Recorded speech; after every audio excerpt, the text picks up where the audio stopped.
arms. It'd be a team with an extra arm that is looking to close. So that they would be willing to part with that could close. That's a small field of candidates. It would be a good team, too, because, I would imagine that a team that's not expected to contend would have no interest or little interest in J.D. Martinez. Although he's not ancient, I could see a team that could build around him if they believe in him. And the Tigers have been surviving offensively without J.D. Now they've gotten some pretty unexpected contributions from guys like Adducci and Hicks, but anyway, here's some of the suggestions that have come in. The St. Louis Cardinals have Rosenthal and O. Call those guys up and see if they want JD. Well, I don't know if they trade their closer, and their closer is O. Rosenthal has mostly been a setup guy, has a few saves to his credit.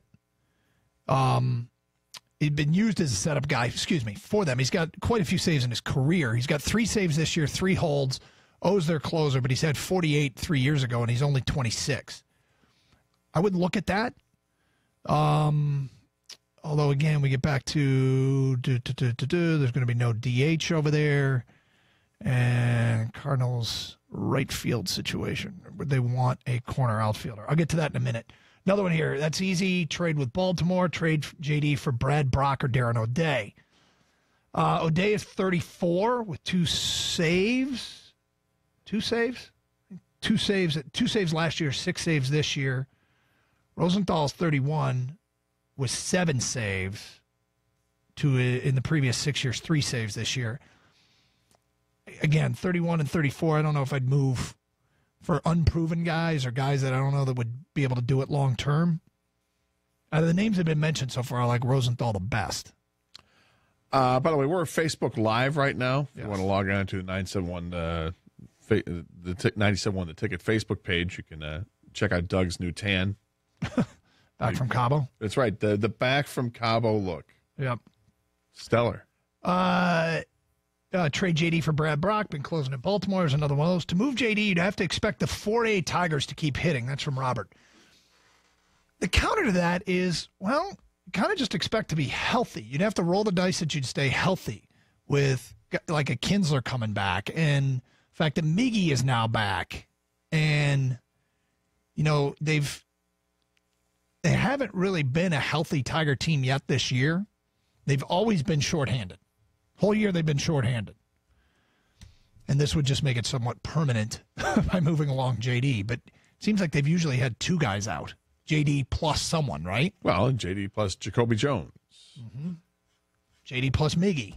JD plus Kinsler. JD plus Iglesias. They've had a lot of guys out. Yep. They should bring Ghosts up for closer.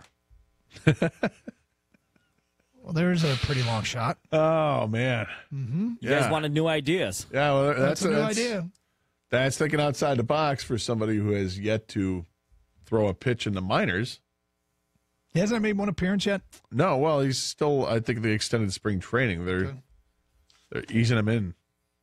Wouldn't that be like the most unbelievable story? It would be pretty unbelievable. Yes.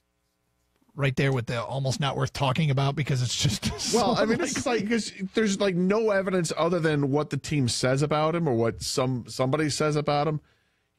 The one thing is we know that he's got this phenomenal fastball, right? This high 90s fastball. Yep. But now people are talking about the latest we heard, which was I think a week and a half ago. He's got a breaking ball too. Right.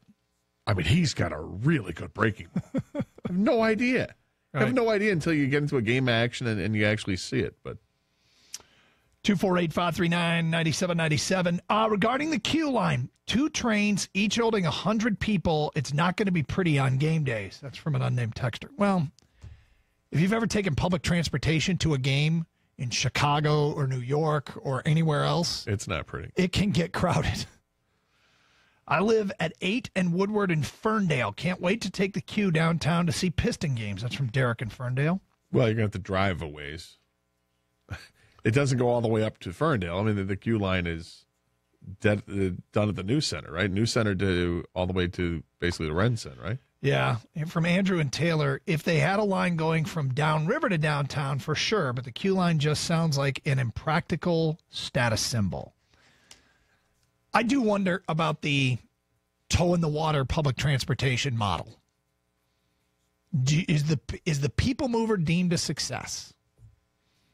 Will this there'll be so much use that it's successful? I almost feel like it needed to be more, and yet where does the money come from? You know what I'm saying? Yeah, I know what you're saying. I think this is the test run for proving that you can do bigger and better. You gotta crawl before you can walk, and you gotta walk before you can run. And I don't think they were just going to go all in on, well, let's take it out to the burbs right away, or let's go out to Metro Airport. It's like it's going to have to be really successful early on so they can get more investors to jump in and say, let's expand it. But I think about going like all the way up Woodward and then having a branch out to Metro and a branch from Bloomfield to Detroit. Yeah. But think about how many millions of dollars and how long that would be. We're talking to make it that big, decades, decade and billions. It took, 10 years to get this finalized? I mean, not from initial construction, but yep, from conception to reality was 10 years. I know I'm going to use it once. Maybe it'll be so cool that you can create. You have to use it a lot more than once. You have to use it a lot more than once. Because I'm a big train guy. You've been going nuts about this thing. Well, right. We've been talking about this since we've been doing the show together, and you are crazy about this idea. Here's the thing is, like, my game day routine's pretty set. I like my game day routine. What would be real interesting to see is how it works for Lions. Because I do a lot of walking on Lions Sundays. So I don't mind parking on the fringes of downtown and walking in. But I'm going to park on the fringes now and try the queue line. And as long as it's quicker and convenient enough, I'll probably continue to use it for Lions games. Not so sure for Tiger games because we get down there so early. Right. And park pretty close. But Lions games. But as a fan, Lions games, I could see. I have a feeling I use it more on a Lions Sunday than I will on a regular Tiger basis. Even though there's a lot more Tiger games. Go to a lot more Tiger games. 248-539-9797. Last chance to get your champ and chump votes in. I've had some tweeted over recently. Chump K-Rod, champ the Predators. How about the Predators? First time they've made it this far. I'm kind of rooting for them. I think the Predators and the Senators are the two teams that I've really found myself pulling for them. Maybe just because they don't seem to have had a lot of success. What else do we have here? Champ Osmus for sending a message. Chump K-Rod. I mean, the Osmus thing, some people think he's sending a message to Avila. I'm just glad he acknowledged and yesterday said, hey, look, we're going to have to talk about this because it seems pretty obvious that they need to talk about this. And once you say that, you've kind of planted a seed of doubt. I think there's about a 95 to 99% chance that tomorrow he says Justin Wilson will close the game on Tuesday. I think that, obviously he's going to have to address the media before the game, and he'll say that. He definitely will say that. Because somebody's going to ask him, hey, who's going to be your closer? Go, what's your closer situation for tonight's game? He'll either say Justin Wilson's our closer or we'll have to wait and see. Then there's this from Andy. Osmus sucks. Should never have come back the next day with K-Rod. Better to have waited next series. No common sense there. I think he brought the situation to a head almost intentionally. 248-539-9797. Open lines. Karsch and Anderson, 97.1.